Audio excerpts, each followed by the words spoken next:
How'd you learn that Phil tweeted in support of your column? Just sitting at my desk, watching my tweet deck just like everybody else, and it pops up. So you never know what Phil's thinking. He's unconventional to say the least. So did you follow him, and it just showed up on your Twitter feed, basically? Yeah. What'd you think?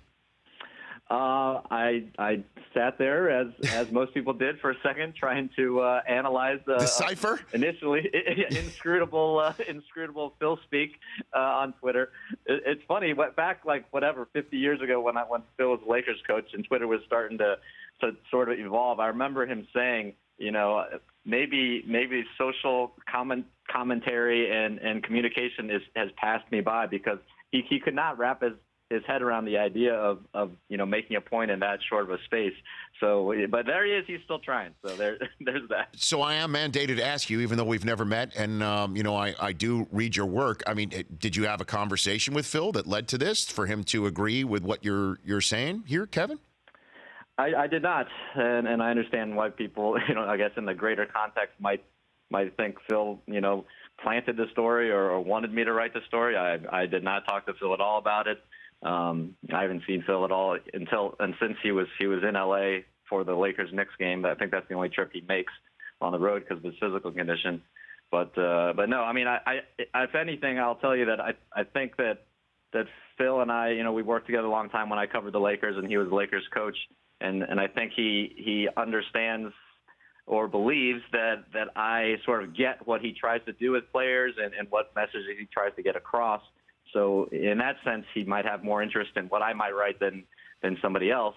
But no, it was my feeling, my opinion, my thoughts about Carmelo, and I will say I think Phil might have agreed with some of it, but as he said, he disagreed with other parts of it. Well, maybe the parts about where you're saying that he hasn't gotten the players to run the system appropriately. I mean, again, it wasn't all rose petals for Phil Jackson in that regard.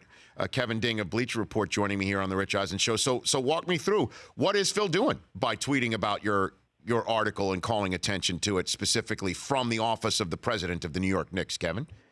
Yeah, well, always dangerous to tread into Phil's mind, Rich. But I'd say, one, he's overall else trying to sort of make clear to me and to everybody that he understands who Carmelo is and knew that there are limitations with him going into this. When he signed up with the Knicks, when he re-signed Carmelo in 2004, and even now with all the trade talk, I think Phil is trying to say, look, I know he's not going to be everything that everybody wants him to be, and I'm trying to work with that.